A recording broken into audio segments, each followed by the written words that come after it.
It's a chapter of Mississippi's past that's still present to this day. I'm talking about Freedom Summer.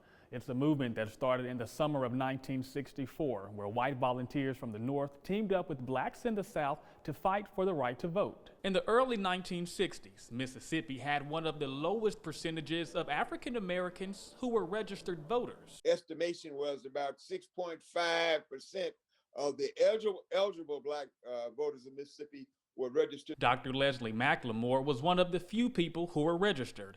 See, at that time, African Americans were met with voter suppression, intimidation, and other obstacles such as literacy tests whenever they tried registering. And I remember going into precincts where the managers of the precincts had a rifle on their lap. Black guy walks into that precinct and sees a white man with a rifle on his lap running the precinct. He turns around and walks back out. He ain't gonna vote there. To help tackle voter suppression, the Council of Federated Organizations, also known as COFO, created the Mississippi Freedom Summer Project. It had 3 objectives: creating community centers to help increase voter registration, opening freedom schools to give African Americans a place to learn about their voting rights, as well as academics such as literature and history, just to name a few. But the most important part was registering black voters.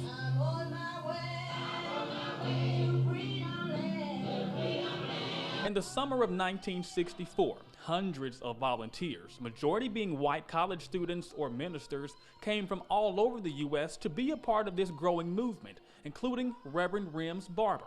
He says he traveled from Iowa and was assigned to the Canton area. When I got off the bus in Canton, the cops met me. Barber says he and others were met with tension and scare tactics for trying to empower and register African Americans. I've been harassed by mobs.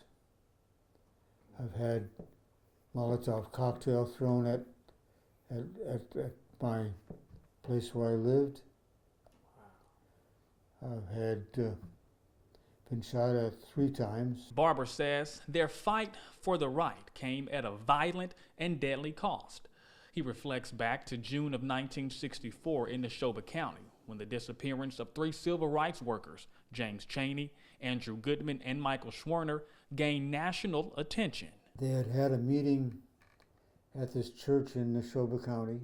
The Klan came and burned that church.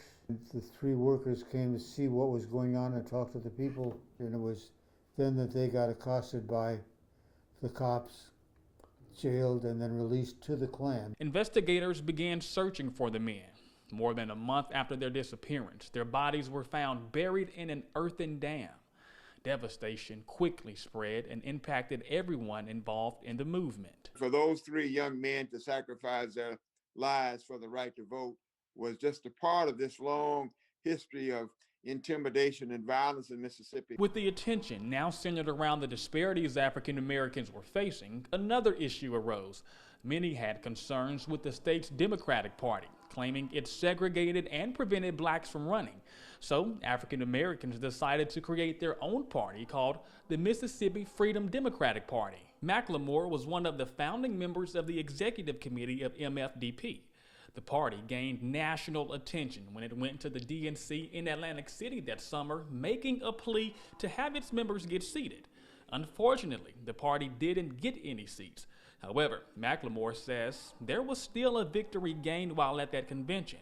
They were given the right to vote and participate in future conventions. Although the Freedom Democratic Party was not formally seated, but the Democratic National Committee, the Democratic Convention, promised that in the future that they would not seat any lily white segregated delegation moving forward. At first, the movement didn't see the large number of blacks become registered voters, but they remained persistent, and it paid off.